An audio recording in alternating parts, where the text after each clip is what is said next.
అందరికీ నమస్కారం. నేను మీ పుప్పాల భాస్కర్. మరి ఈరోజు ఎలక్షన్ కమిషన్ తరఫున ప్రారంభమైనటువంటి ఈ ఎస్ఐఆర్ ప్రక్రియ ఎన్యూమరేషన్ ఫామ్ ఎలా నింపాలి అనే ఒక అవగాహన కోసం అని చెప్పేసి ఈ యొక్క వీడియోని చేయడం జరుగుతూ ఉంది. దీన్ని దయచేసి మొత్తం వీక్షించి ఎన్యూమరేషన్ ఫామ్ ఏ రకంగా పూర్తి చేయాలో తెలుసుకోగలరు. అసలు ఈ ఫామ్ ఎలా పూర్తి చేయాలని కొంతమంది కన్ఫ్యూజన్ అవుతున్నారు. భారత ఎన్నికల శాఖ ఇచ్చిన గణన ఫామ్ లో మొదటిగా మీ డీటెయిల్స్ అనేవి ఫామ్ యొక్క పైభాగంలో ఉంటాయి. ఫామ్ రైట్ సైడ్ లో ప్రస్తుతం ఉన్న మీ ఫోటోనైతే అతికించాలి. దీన్ని 3 బాక్సులుగా విభజించారు.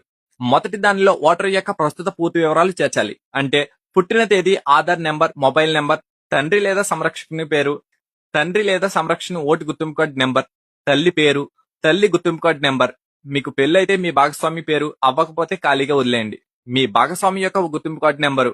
ఇవి మొదటి బాక్స్ లో పూర్తి చేయవలసినవి. మరి రెండవ బాక్స్ లో 2002 నాటికి మీకు ఓటు ఉంటే ఎస్ఐఆర్ యొక్క ఓటర్ల జాబితా వివరాల ప్రకారంగా ఈ బాక్స్ ని పూర్తి చేయాలి.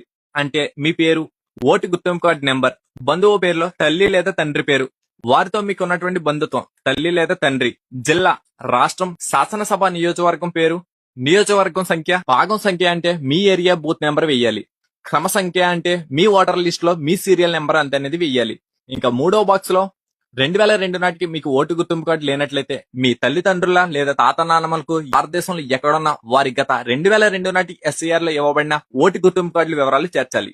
అంటే పేరు అని ఉన్న చోట తండ్రి పేరు రాయాలి. ఓటర్ ఫోటో గుర్తింపు కార్డు అంటే మీ తండ్రి గారి ఓటు గుర్తింపు కార్డు నెంబర్ వెయ్యాలి. బంధువు పేరు అంటే మీ తండ్రి గారి నాన్నగారి పేరు రాయాలి. బంధుత్వం, తండ్రి, జిల్లా, రాష్ట్రం, వృద్ధి, క్రమ సంఖ్య అంటే మీ ఓటర్ లిస్ట్ లో ఉన్న మీ సీరియల్ నెంబర్ ఎంత అనేది వెయ్యాలి. 2002లో ఓటు ఉంటే 1-2 బాక్సులు మాత్రమే చేయాలి. 2002లో ఓట్లు లేకపోతే 1-3 బాక్సులు మాత్రమే పూర్తి చేయాలి. ఇది గుర్తుపెట్టుకోండి.